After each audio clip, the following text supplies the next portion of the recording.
Hello guys, welcome to the C++ tutorial series. In this video, we will learn about inheritance in C++. My name is Kafui and welcome to my channel mods.dev. Please subscribe and like to help the channel grow and turn on the bell notification icon to get notified whenever I release a content on the channel. With that said, let's begin. In C++, a class can be derived from an existing class and this is known as inheritance. Inheritance is one of the pillars of object-oriented programming, or OOP for short. So I'll go ahead and then define a class called shape. Then I'll put two data types which are of integer data type called width, and then finally length. Then I'll go ahead and define another class called rectangle, and then to show that this class is inheriting from the shape class, I'll use colon, and then bring an access specifier, and then finally the name of the class from which we are inheriting from, and then the class body. So let me go over this again. I define a class called shape, and then I declare two variables, integer of the integer data type, and then I declare another class called rectangle. And then I'm saying that this class is inheriting from what? The shape class, by using this colon over here. So that's how we can demonstrate, or that's how we can make a class inherit from another class in what? C++. So since we know that the members of a C++ class are private by default, I'll go ahead and put the public specifier over here to make it public. And then I'll just define a function saying print values, and then I'll define it in the class and say it should just output the width, let me write, and then the length, and then I save. So now I have this function over here which is also public and is part of what? The shape class. So since this rectangle class is inheriting from this shape class, all the members are what?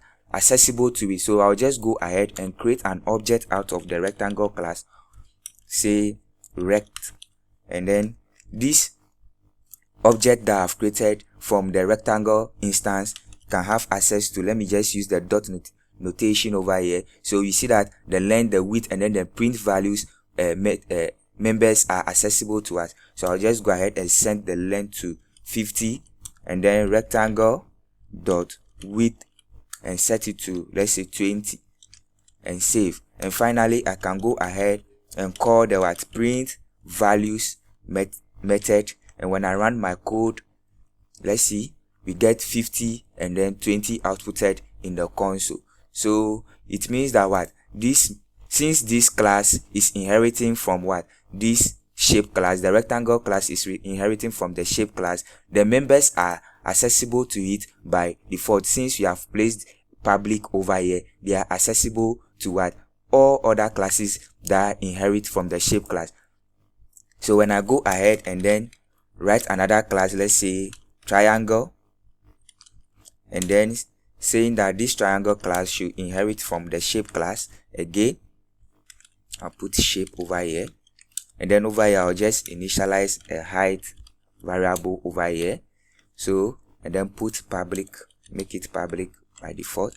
So it means that what? This class triangle is also what? A child class, or it will also inherit the members of what? The shape class. So when I go ahead and then create, let's comment this one out, create another instance, let's say triangle, and set try, and then I write the name of the object and I use the dot notation. I can access what? The length, the width, and then even the print values method. So that is it. Now in C++, this class from which other classes are derived is known as what? The base class, the base or the parent class. And then these classes that are inheriting from the base class are known as the child or the derived class. So you should take note of that. So these classes are the child classes, and then this class is what? The base class. another thing I want us to look at is when we change the access specifier here to private, which is default in C++. Let's see what happens. I'll just go ahead, comment this one out, and then comment this one in. You see that our IDE gives us this error underline over our core, and when I hover over it, I see what length is a private member of the shape class. So it means that what this length property is what private to this shape class, and they cannot be accessed out of the shape class. When I go ahead and use the protected access specifier, let's see what happened.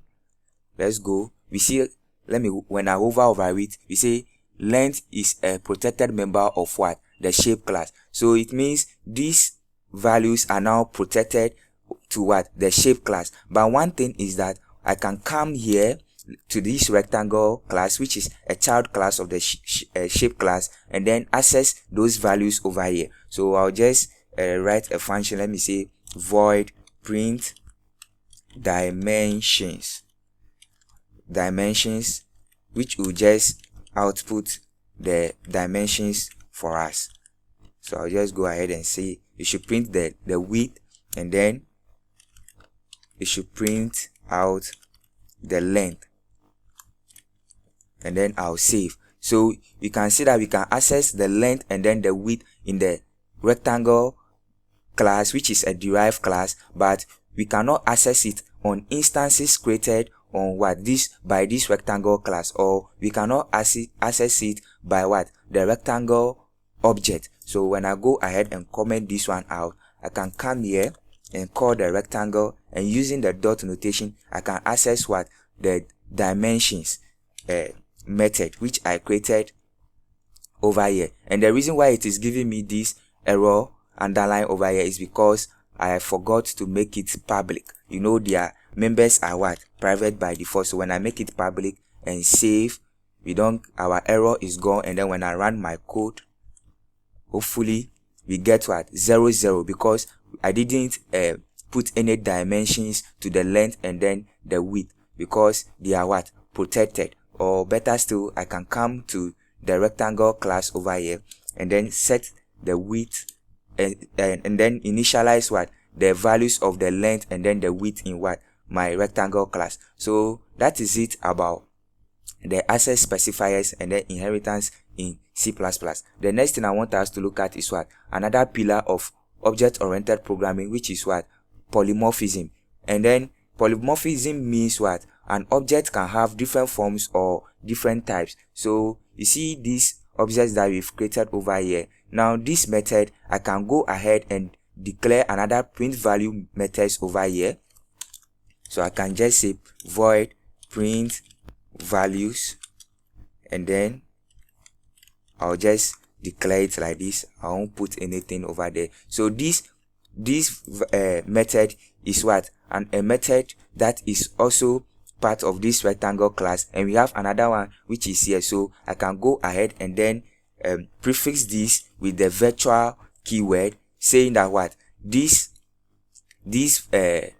this function print values can be redeclared by any subclass or any child class, and with that we are good to go. So this is what we mean by polymorphism. And then an object can have, meaning an object that is created in C++ can have different form, and then a virtual function is a function whose behavior can be overridden or overwritten in a derived class. So I've just defined a class, a method over here that print values, and then I'm using this virtual keyword. I'm saying that this function can be overwritten or it can be overridden by another function that is defined in the child class. So another pillar of C++ that we'll talk about is encapsulation, and this is another pillar of OOP or object-oriented programming, which refers to grouping the fields or members into different visibility zones. So you can see that we were trying to use the public, the private, and then the protected access specifiers, and we see how they affect how we can access our member functions or our member fields in C++. So that is it for this video on inheritance in C++. Thank you for watching, and see you in the next one.